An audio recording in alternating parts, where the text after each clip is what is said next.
zicem și unde mergem. Mergem la prânz. Am sărit micul dejun pentru că ploicica s-a mai oprit un pic și am avut curajul să facem niște pași, să mai vedem niște monumente. Și acum mergem să mâncăm la un restaurant de tipul Osteria. Cum se numesc astea, mă? Osterie. Hai să arătăm și gunoiul care este peste tot în orașul ăsta. Gunoiul care sufocă.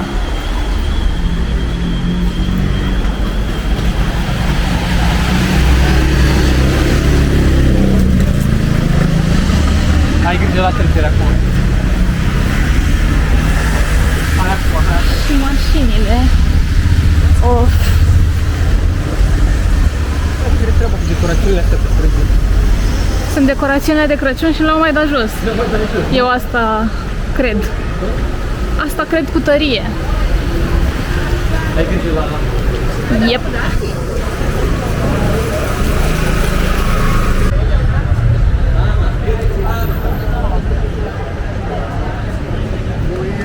Chiesa di San Domenico.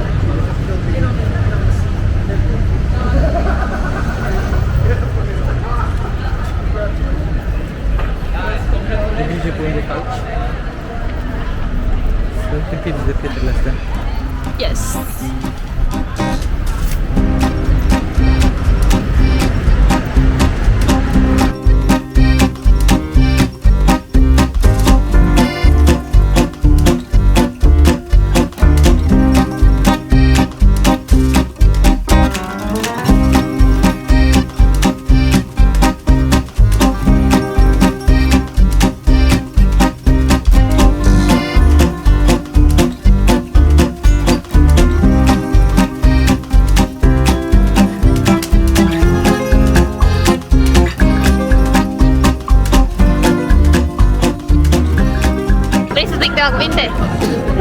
Câteva cuvinte. Câteva cuvinte. Spune câteva cuvinte. Spune cât de mult ți-a plăcut ziua de astăzi. Urăsc acest oraș din mai multe motive, dar principalul motiv este traficul, mașinile și oamenii nesimțiți. Efectiv, cei mai nesimțiți oameni pe care am întâlnit vreodată. De la depărtare. De la depărtare. Vibe-ul e prost, pe lângă că e ploaie. Vremea e nasoală. E și 13, cred că de-aia e. Posibil, posibil. O fi și Mercur retrograd. Mercur retrograd. Da, nu, e... Vibe-ul e low. Am vrut să mergem la niște restaurante, erau închise, închiriate pentru da, niște evenimente private. Am ajuns până la urmă aici. Ciurma se numește. Pentru că nu mai puteam de foame, sincer. Și este un restaurant cu specific pescăresc de pește.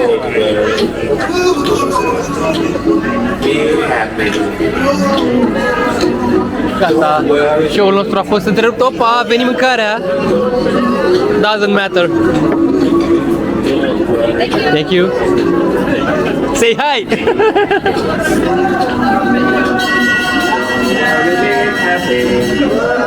Nu, e de groază ce se întâmplă aici. Cred că suntem la carnavalul de la Rio. Nu știu ce se întâmplă, dar este o șullățenie de oraș în Băticeanu, o șullățenie. Hai să vedem ce am comandat. Aici avem un burger cu calamar și acolo avem cacio e pepe coțe. Deci stai așa, arată-ne un pic acolo. Ce ai scris asta? Un burger cu calamar? Yep. Și cu ceapă prăjită. Nice. Și aici la mine? Cacio e pepe coțe. Cacio e pepe con coițe. Coțe. Și gluma expirată.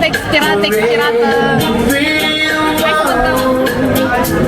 Da, Rio de Janeiro.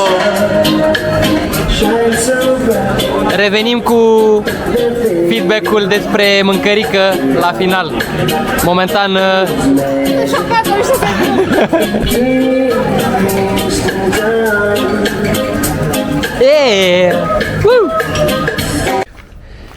gata, ne-am întors cu recenzia.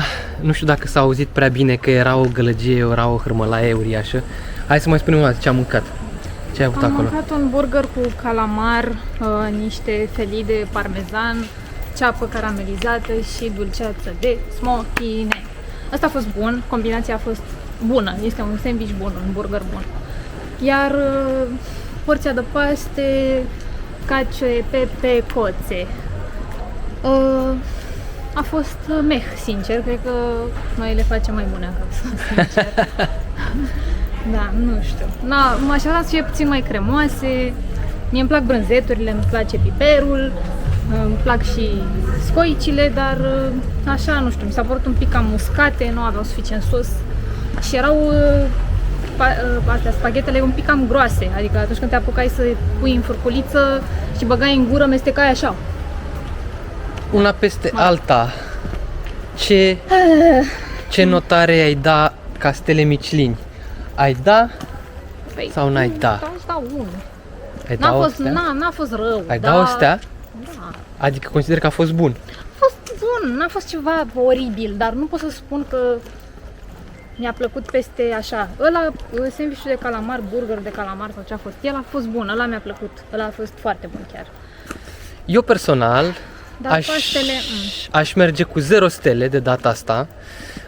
0 stele nu neapărat din cauza mâncării, pentru că da, mâncarea a fost bună, hai să zicem, adică da, ok, pot să o încadrez la o stea, dar atmosfera acolo a fost foarte mult zgomot și până am reușit să mâncăm ne-am mutat de vreo 3 ori de la 3 mese diferite, că la un moment dat eu am fost în interior, era gălăgie, era muzica dată prea tare, nu puteai să auzi, era foarte, foarte tare. Apoi afară am fost poziționați prima oară prost și ne-am mutat la altă masă și cam nemulțumiți domnii ospătari că ne-am mutat, că na, trebuiau să reașeze tacâmurile. Da, într-un final, hai să zicem că 0 stele din partea mea, eu n-aș mai reveni, nici n-aș mai mânca. De reveni nici eu nu aș mai reveni, dar a fost o descoperire bună combinația asta la burger. Calamarul cu ceapă și așa. Calamar cu ceapă și dulceață de smochine și niște parmezan, chiar a fost foarte, adică l-aș face acasă asta. Ok. Dar, mă rog, per total nu pot să zic că, nu știu, toată ziua de azi oricum a fost, poate dacă eram într-o altă stare de spirit, poate nu ne s-ar fi părut așa, nu știu cum. Hai că acum a ieșit soarele, Dar, și o să fie mai bine, o să vezi. Și ploaie, nici, aoleu, băga mea și... Bă, dar nu știu ce se întâmplă, dar nu-mi convine nimic. Da, Azi nu-mi convine nimic, nu știu, mă enervează tot. Da. Una peste alta, you must try this cacio e pepe. But now I have to go to toilete to take a shitete. So, yeah. Deci, nu știu, una peste alta n-aș mai reveni. Una peste alta a fost o zi și tete. A fost și tete ziua de astăzi. Sper să salveze situația un canolo sau o casată deosebită, nu știu. Vreau ceva dulce în viața mea, sper să fie bun. Și... Dar nu sunt dulce în viața ta? Așa.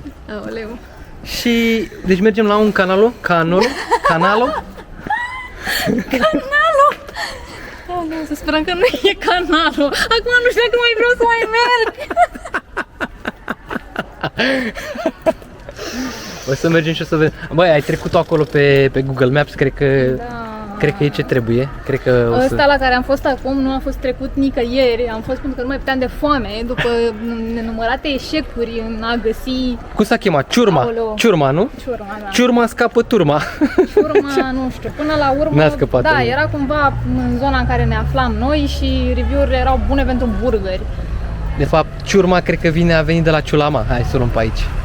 Ciurma de la Ciulama n-a fost ceva senzațional. În orice caz, o să vedem acum cum sunt cu canolii ăștia. Și canolii ăștia am înțeles că poți să iei, poți să iei și la pachet, adică am putea să luăm chiar și în România. Am putea să luăm și în România. Dar vedem. Da, au un kit care se numește nu știu, travel kit sau ceva. Travel Păi da, da, în engleză, în italiană, nu îmi scap acum. Travel kit e în engleză, nu? Așa că...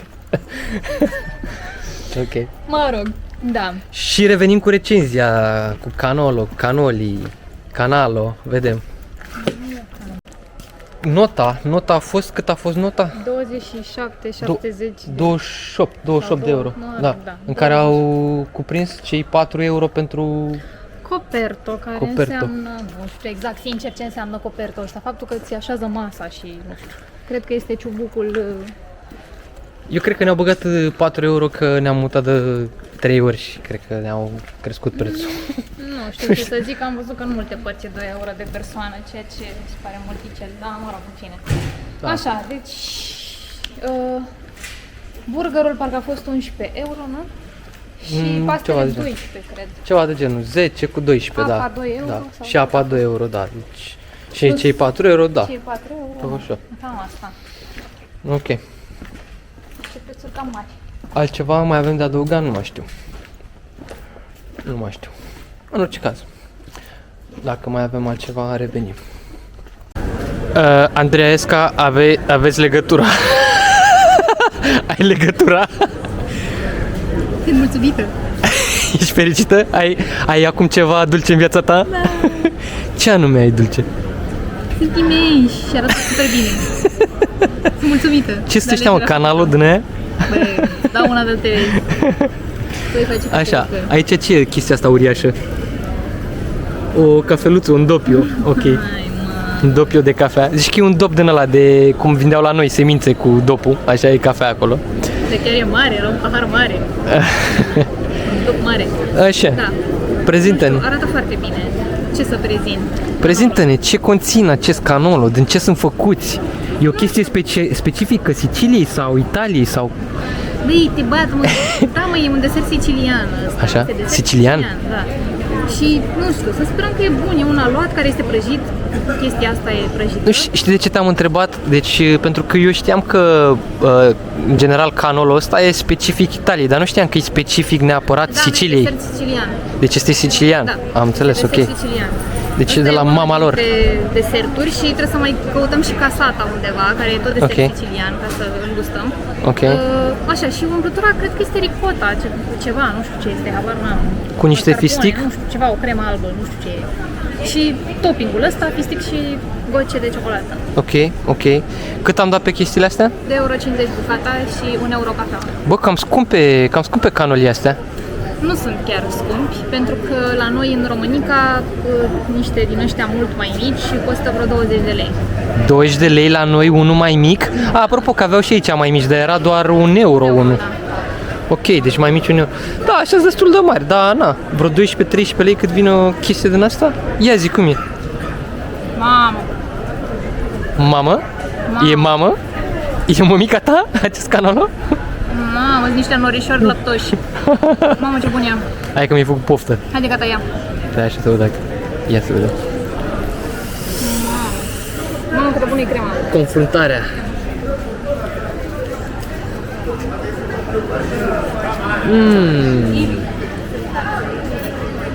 Mamă.